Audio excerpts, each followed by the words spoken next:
মিশর ও জর্ডান মনে করছে তারা মার্কিন প্রেসিডেন্ট ডোনাল্ড ট্রাম্পকে তার গাজা দখলের পরিকল্পনা থেকে নিরস্ত করতে সফল হয়েছে। তিনি শুধু গাজা দখল নয়, সেখানকার ফিলিস্তিনি বাসিন্দাদের উচ্ছেদ করে অন্য কোথাও পাঠিয়ে দিতে চান। মিশরের একজন ঊর্ধ্বতন কর্মকর্তা মিডল ইস্ট আইকে বলেন, তাদের প্রস্তাবিত গাজার যুদ্ধ পরবর্তী বিকল্প পরিকল্পনা সম্পর্কে ট্রাম্পকে জানানো হয়েছে, এতে তাদের সায় আছে বলে মনে হচ্ছে। ওই কর্মকর্তা বলেন, আরব বিশ্ব সমর্থনে মিশর গাজা নিয়ে একটি বিকল্প পরিকল্পনা তৈরির কাজ করছে। প্রেসিডেন্ট ট্রাম্প এই পরিকল্পনায় সম্মতি দিয়েছেন। নাম প্রকাশ না করার শর্তে মিশরের ওই কর্মকর্তা গত মঙ্গলবার বলেন, জর্ডানের বাদশাহ দ্বিতীয় আব্দুল্লাহ ওয়াশিংটন সফরকালে গাজা থেকে ফিলিস্তিনিদের উচ্ছেদের বিষয়টি নিয়ে ট্রাম্পের সঙ্গে আলাপ করেন। এই পরিকল্পনায় ট্রাম্পকে রাজি করানোর ক্ষেত্রে তার গুরুত্বপূর্ণ ভূমিকা রয়েছে। কায়রো ও আরব বিশ্ব ট্রাম্পের সঙ্গে জর্ডানের বাদশার বৈঠকে প্রাথমিক বিজয় হিসেবে দেখছে। মিশরের ওই কর্মকর্তা মিডল ইস্ট আইকে বলেন, ওই রুদ্ধদ্বার বৈঠক থেকে দারুণ ফলাফল এসেছে। ট্রাম্পের গাজা উপত্যকা দখলের প্রস্তাব নিয়ে জর্ডানের বাদশাহ দ্বিতীয় আব্দুল্লাহ প্রকাশ্যে মার্কিন প্রেসিডেন্টের কোনো সমালোচনা করেনি। তবে মিশরের কর্মকর্তা বলেন, বাদশাহ আব্দুল্লাহ ট্রাম্পের সঙ্গে একান্ত বৈঠকে তাকে সতর্ক করে বলেছেন, তার এই পরিকল্পনা মধ্যপ্রাচ্যে ইসলামী উগ্রপন্থাকে উস্কে দিতে পারে, তাতে হিতে বিপরীত হবে। এই অঞ্চলে যুক্তরাষ্ট্রের পক্ষের সরকারগুলো টালমাটাল অবস্থায় পড়ে যেতে পারে। মিশরের কর্মকর্তা আরও বলেন, বাদশাহ আব্দুল্লাহর বক্তব্য খুব মনোযোগ সহকারে এবং সহানুভূতির সঙ্গে শোনেন মার্কিন প্রেসিডেন্ট। ট্রাম্পের সঙ্গে বাদশাহ দ্বিতীয় আব্দুল্লাহর বৈঠকের সুফলকে আরও সামনে এগিয়ে নেওয়ার সুযোগ হাতছাড়া করতে চায়নি মিশর। তারা আরও জীবিত 6 ইসরায়েলি জিম্মিকে মুক্তি করতে গাজার ক্ষমতাসীন হামাসের সঙ্গে আলোচনা চালিয়ে যায়। এতে সাফল্যও আসে।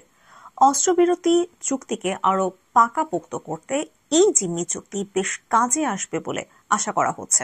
মিশরের কর্মকর্তা বলেন, হামাস মিশরের জিম্মি মুক্তির প্রস্তাবে রাজি হয়েছে, তবে এতে তাদেরও একটি শর্ত বাস্তবায়ন হতে চলেছে। বিনিময়ে গাজার পুনর্গঠনে ভারী যন্ত্রপাতি উপত্যকায় প্রবেশের অনুমতি দিয়েছে ইসরায়েল। পাশাপাশি ইসরায়েল গাজায় ভ্রাম্যমাণ বাড়ি ঢোকারও অনুমতি দিয়েছে।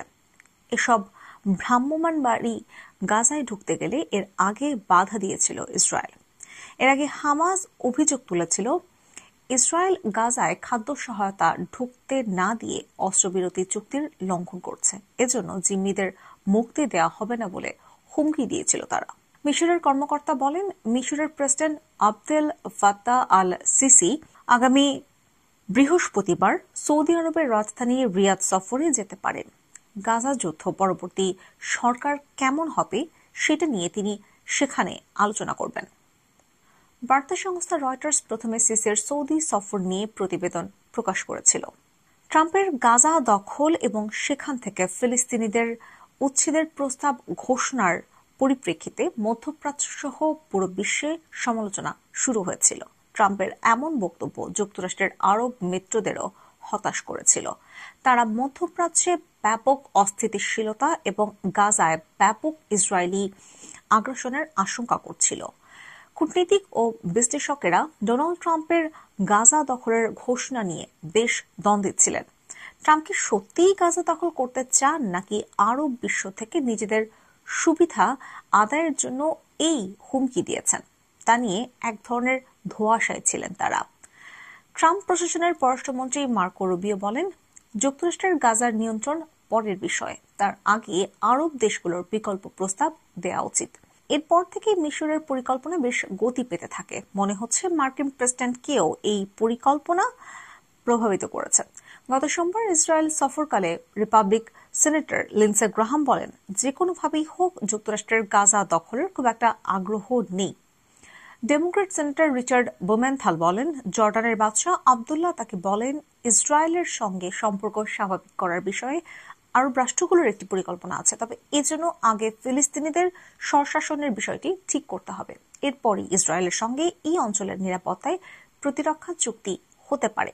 ট্রাম্পের গাজা দখলের ঘোষণার পর ইসরায়েলও হুমকি দিয়েছিল, তারা ফিলিস্তিনিদের গাজা থেকে অন্য কোথাও স্বেচ্ছায় অভিবাসী হতে বলা শুরু করেছিল।